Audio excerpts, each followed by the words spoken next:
ویسے تو ہمارا کوشچن آنسر سیشن جو ہوتا ہے وہ ہم نے تھرسڈے والے دن رکھا ہے، لیکن چونکہ آپ کا سوال شاید ارجنٹ تھا تو اس وجہ سے میں نے اس کو سب سے پہلے ہی ایڈریس کرنے کا ارادہ کیا اللہ کی توفیق سے۔ تو جہاں تک ڈیمانڈ کی بات ہے نا، جہاں تک کسی بھی قسم کی جہیز، تو سمجھ لیجئے ایک ایسی لعنت ہے جو ہم نے خود ہی اپنے اوپر مسلط کی ہے۔ اس کو پہلے سمجھنے کی ضرورت ہے۔ نبی صلی اللہ علیہ وآلہ وسلم نے کسی بھی بیٹی کے لیے کسی بھی اعتبار سے اپنے داماد سے جہیز کی ڈیمانڈ نہیں کی ہے۔ قرآن اور سنت بھی جہیز کے اعتبار سے بالکل خاموش ہیں۔ صرف اور صرف حق مہر مقرر کیا جاتا ہے۔ حق مہر کے عوض لڑکی اور لڑکے کو نکاح کی باؤنڈنگ میں مضبوط کیا جاتا ہے، باندھ دیا جاتا ہے۔ یہ ہے سنت کا صحیح طریقہ۔ صحیح معنوں میں اگر دعوت کے اعتبار سے دیکھا جائے تو کھانے میں جو بارات میں لڑکی والے کھانا کر رہے ہوتے ہیں، اور کچھ قبائل کے اندر ایسا بھی سسٹم ہے کہ بارات کا کھانا بھی لڑکے والے کر رہے ہوتے ہیں۔ کھانے کا خرچہ کوئی بھی اٹھائے، میں اس کو یہاں پر انڈورس کرنا چاہوں گی کہ کھانے کے اعتبار سے نکاح کا جو کھانا ہے وہ کوئی شریعت میں ثابت نہیں ہے۔ صرف اور صرف کھانے کے اعتبار سے، دعوت ارینج کرنے کے اعتبار سے اناؤنسمنٹ کرنی کی جاتی ہے کہ یہ دو ایک لڑکا اور ایک لڑکی جو دونوں پرسن ہیں، یہ آپس میں ازدواجی اعتبار سے رشتے میں جڑ گئے ہیں۔ تو وہ کھانا جو کیا جاتا ہے وہ ہوتا ہے ولیمے کا کھانا۔ ہمارے یہاں پر اس کا نام ولیمہ نام مشہور کر دیا گیا ہے۔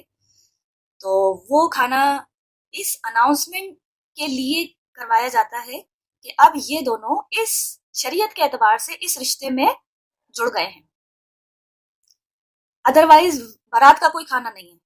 اچھا، یہ تو ہو گئی اس کی شریعت کی بات۔ اس کے علاوہ جہیز کے اعتبار سے ڈیمانڈ کرنے کے لیے یہ کوئی اس کی گنجائش نہیں ہے۔ ڈیمانڈ تو نہ لڑکی والے کر سکتے ہیں کہ آپ نے ہماری بچی کے لیے منتھلی اتنا جیب خرچ اس کو باندھنا ہوگا، ایسا کچھ بھی نہیں کر سکتے ہیں۔ جب یہ سورہ نساء ہم پڑھ رہے تھے اس ٹائم جو وراثت کے اعتبار سے اور عورتوں کے حقوق کے اعتبار سے ڈیٹیل ڈسکشن چل رہی تھی، رکو نمبر 2 میں آیت نمبر 11 12 13 14 میں، تو وہاں پر اس چیز کو میں نے ذکر کیا تھا تفصیل کے ساتھ۔ ہوپ فلی آپ اس کو انشاءاللہ نیٹ پر جا کر سن لیں گی، میں بھی آپ سے اس ٹائم اسکپ ہو گیا ہوگا۔ تو اس میں یہی ڈیٹیل بتائی تھی کہ لڑکی والے بھی کسی اعتبار سے ڈیمانڈ نہیں کر سکتے ہیں اور لڑکے والے بھی کسی بھی اعتبار سے ڈیمانڈ نہیں کر سکتے ہیں۔ ڈیمانڈ کو سمجھیے مطالبہ۔ آپ جب کسی چیز کا مطالبہ کرتے ہیں نا، بس سمجھ لیجئے کہ پھر آپ کی جو رشتہ ہے دلی اعتبار سے وہ کمزور ہو گیا، اور یہ جو میاں بیوی کا رشتہ ہے یہ آلریڈی بہت ہی زیادہ نازک دھاگے پر بندھا ہے۔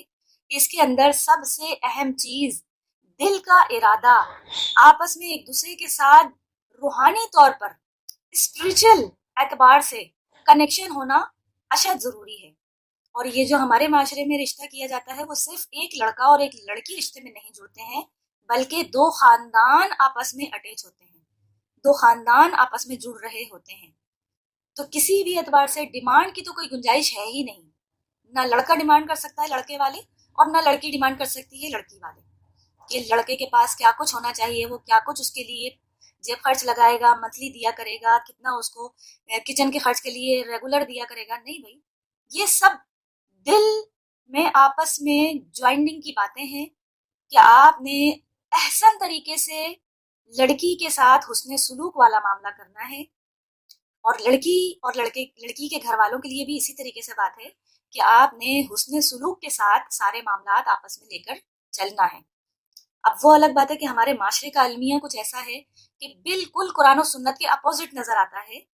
لڑکی کو جب کہا گیا ہے، دونوں کو اسپاؤس، دونوں ایک دوسرے کے لیے لباس ہیں، قرآن مجید میں کہا گیا ہے لباس اللہن، سورہ بقرہ میں ہم پڑھ کر آئے ہیں الحمدللہ۔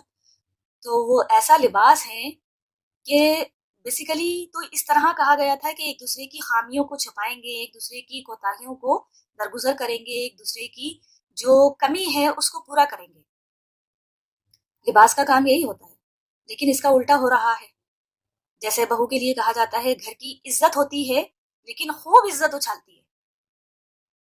اللہ ماشاء اللہ اچھی بھی بہویں آ جاتی ہیں، مطلب اچھی بھی ہوتی ہیں، ایسا نہیں ہے، ہر طرح کے لوگ ہیں، لیکن اکثریت جو دیکھی گئی ہے نا وہ یہی ہے۔ اور اس کا اپوزٹ بھی ہے، اسی طریقے سے عموماً بہو جو ہوتی ہے، لڑکی جو ہوتی ہے، وہ کسی ایسے گھر میں چلی جاتی ہے جہاں پر بہت اس کے اوپر ظلم ڈھائے جاتے ہیں.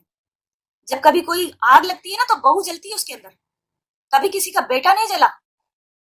عموماً جو دیکھا گیا ہے، اکثریت میں 100% کی بات نہیں کر رہی ہوں، ایکسیپشنلز آر آلویز دیئر.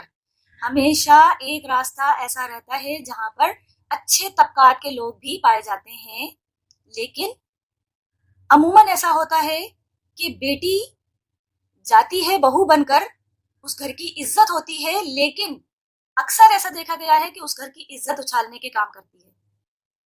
یہ بھی دیکھا جائے تو وہ اپنا صحیح طریقے سے حق ادا نہیں کر رہی ہے، خیانت کر رہی ہے. جس رشتے میں اس کو اللہ اور اس کے رسول نے جوڑنے کا جس طریقے سے حکم دیا ہے وہ پورا نہیں نبھا رہی ہے. اور اس کا دوسرا پہلو بھی کسی حد تک صحیح ہے کہ جو لوگ اس کو اپنے گھر کی زیب و زینت بنانے کے لیے، اپنے گھر کا حصہ بنانے کے لیے، اس کو ہر اعتبار سے کام کرنے کے لیے تو مجبور کرتے ہیں کہ یہ گھر تمہارا ہے، اس کی ہر ذمہ داری تمہارے اوپر ہے، اس کا اچھا رکھنا، اس کا خیال کرنا، اس کی حفاظت کرنا، یہ سب تمہارے کندھوں پر ہے. لیکن وہ لڑکی اس سسرال میں رہ کر اپنی مرضی سے ایک دروازے کے کرٹنز بھی بدل نہیں سکتی ہے جب تک ساس کا حکم نہ ہو جائے. وہ اپنی مرضی سے کوئی کھانا پکا نہیں سکتی ہے جب تک باقی گھر والے اجازت نہ دے دیں. تو پھر کیسا اختیار ہے اس کو اس گھر میں؟ کس دل کے ساتھ وہ وہاں پر محنت سے کام کرے گی؟ یہ ایک المیہ ہے ہمارے معاشرے کا. اس کو دونوں طرف سے دیکھا جائے تو لڑکی والوں کو اور لڑکے والوں کو کشادہ دل کا مظاہرہ کرنے کی اشد ضرورت ہے. جب ہم کسی کی بیٹی کو بہو بنا کر لا رہے ہیں تو ہم زبان سے تو کہتے ہیں کہ وہ میری بیٹی جیسی ہے، لیکن دل سے نہیں مانتے ہیں. اور ایسا ہو بھی نہیں سکتا.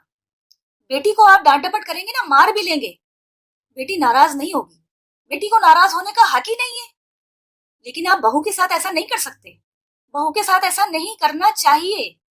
آپ بہو کو ڈانٹ ڈپٹ مار پیٹ نہیں کر سکتے، اور اگر ایسا کریں گے تو اس کو ناراض ہونے کا حق ہے. یہ نہیں سمجھتے ہیں ہم.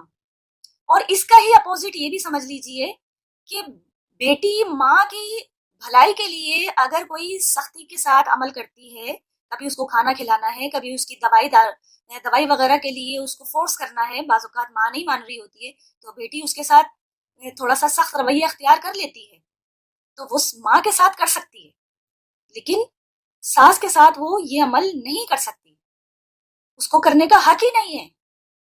اور اگر ایسا کرے گی تو پھر ساس کا ناراض ہونے کا پورا حق ہے. تو دونوں طرف سے برابر نظر رکھنا چاہیے، تو پھر ایک بیلنس معاشرہ جو ہے وہ ترتیب دے سکیں گے ہم. ادروائز ہمارے معاشرے میں کسی بھی اعتبار سے بیلنس نہیں ہے. جب میرے سامنے میرا بیٹا اور بہو بیٹھے ہوئے ہوں گے تو میرے لیے سب سے بڑھ کر بہترین ترین شخص جو ہوگا وہ میرا بیٹا ہوگا. لیکن اسی کے اپوزٹ جب میرے سامنے میری بیٹی اور داماد بیٹھے ہوئے ہوں گے تو پھر اس ٹائم ساری داماد کی باتیں غلط اور میری بیٹی کی باتیں صحیح ہوں گی. تو یہ ہماری ایک غلط اپروچ ہے، ہماری دماغی اعتبار سے، مینٹلٹی کے اعتبار سے بہت چھوٹی سوچ ہے. ایسا نہیں ہونا چاہیے. جو کچھ میں اپنی بیٹی کے لیے پسند کرتی ہوں نا، وہی کچھ مجھے اپنی بہو کے لیے بھی پسند کرنا چاہیے. ٹھیک ہو گیا؟